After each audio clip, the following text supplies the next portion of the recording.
decision that why you didn't attack? Well, other countries have come to me and they've said we were. ஏற்றுக்கொள்ளக்கூடிய அளவிலான உடன்படிக்கையொன்றை ஏற்படுத்திக் கொள்ளாவிட்டால் எந்தவொரு சந்தர்ப்பத்திலும் ஈரானுக்கு எதிராக பாரிய தாக்குதல் ஒன்றை முன்னெடுப்பதற்கு அமெரிக்கா தயாராக உள்ளதாக அமெரிக்க ஜனாதிபதி டொனால்டு ட்ரம்ப் தெரிவித்துள்ளார். கட்டார் நாட்டின் அமீர், சவுதி அரேபியாவின் இளவரசர், ஐக்கிய அரபு ராஜ்யத்தின் ஜனாதிபதி ஆகியோர் விடுத்த கோரிக்கைக்கு அமைய அவர்கள் மீது தமக்குள்ள மரியாதையினால் ஈரானுக்கு எதிராக திட்டமிடப்பட்டிருந்த அனைத்து ராணுவ நடவடிக்கைகளையும் தற்காலிகமாக நிறுத்தி வைக்குமாறு தாம் பாதுகாப்பு செயலாளர் பீட் எக்ஸட் மற்றும் ஜெனரல் டான் கென் ஆகியோருக்கு அறிவுறுத்தியதாக ட்ரம்ப் ட்ரூத் பதிவில் குறிப்பிட்டுள்ளார். விரைவில் சமாதான பேச்சுவார்த்தைகளூடாக அமெரிக்காவுக்கு மாத்திரமன்றி மத்திய கிழக்கு பிராந்தியத்துக்கும் அதேபோன்று அதற்கு அருகிலுள்ள நாடுகளுக்கும் ஏற்றுக்கொள்ளக்கூடிய உடன்படிக்கையொன்றுக்கு ஈரான் இணங்கும் என எதிர்பார்ப்புடன் ட்ரம்ப் இதனை பதிவிட்டுள்ளார். ஈரானுக்கு எவ்விதத்திலும் அணு ஆயுதங்கள் சொந்தமாகாது என்பதை ட்ரம்ப் மீண்டும் வலியுறுத்தியுள்ளார்.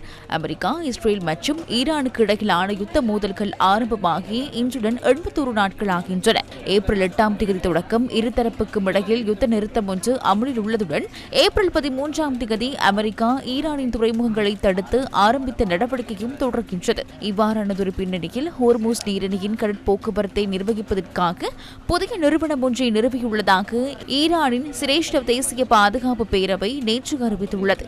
அவர்கள் அதனை பாரசீக வளைகுடா நீரிணை அதிகார சபை என பெயரிட்டுள்ளனர். அந்த செய்திகளை வெளியிடுவதற்காக புதிய எக்ஸ் கணக்கொன்றும் ஆரம்பிக்கப்பட்டுள்ளதுடன் ஈரான் அதிகாரிகளும் ராணுவமும் இதற்கு முன்னர் தீர்மானித்ததற்கு அமைவாக ஹோர்மூஸ் நீரிணையில் அறிமுகப்படுத்தப்பட்டுள்ள கட்டுப்பாடுகளுக்குள் பயணிப்பது ஈரானுடன் முழுமையான ஒருங்கிணைப்பை மேற்கொண்ட பின்னரே சாத்தியமாகும் என அதில் தெரிவிக்கப்பட்டுள்ளது. அனுமதியின்றி பயணம் செய்வது சட்டவிரோதமாக கருதப்படும் எனவும் அந்த புதிய நிறுவனம் வெளியிட்டுள்ள செய்தியில் குறிப்பிடப்பட்டுள்ளது. இதனிடையே நேற்று ஈரான் 14 அம்சங்களை கொண்ட புதிய சமாதான உடன்படிக்கையொன்றை பாகிஸ்தானிடம் ஒப்படைத்துள்ளதாக ஈரான் ஊடகங்கள் செய்தி வெளியிட்டுள்ளன. இவ்வாறானதொரு பின்னணியில் ஈரான் யுத்தத்தின் பிரதான மத்தியஸ்தராக செயற்படும் பாகிஸ்தான் அந்த யுத்த மோதல்களுக்கு மத்தியிலும் சவுதி அரேபியாவுக்கு ராணுவ உதவிகளை வழங்கியுள்ளதாக ராய்ட்டர்ஸ் செய்திச் சேவை தெரிவித்துள்ளது. பாகிஸ்தானும் சவுதி அரேபியாவும் கடந்த வருடம் செப்டம்பர் மாதத்தில் ஏற்படுத்திக் கொண்ட பரஸ்பர பாதுகாப்பு உடன்படிக்கையின் கீழ் இந்த உதவி வழங்கப்பட்டுள்ளது.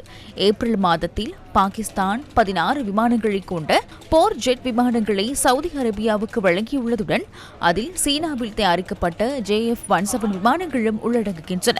இதற்கு மேலதிகமாக 8000 பாகிஸ்தான் ராணுவத்தினர் சவுதி அரேபியாவில் நிலைநிறுத்தப்பட்டுள்ளதுடன் 2 ட்ரோன் பிரிவுகளும் HQ-9 வான் பாதுகாப்பு கட்டமைப்பொன்றும் சவுதி அரேபியாவுக்கு அனுப்பப்பட்டுள்ளதாக ராய்ட்டர்ஸ் செய்தியில் குறிப்பிடப்பட்டுள்ளது.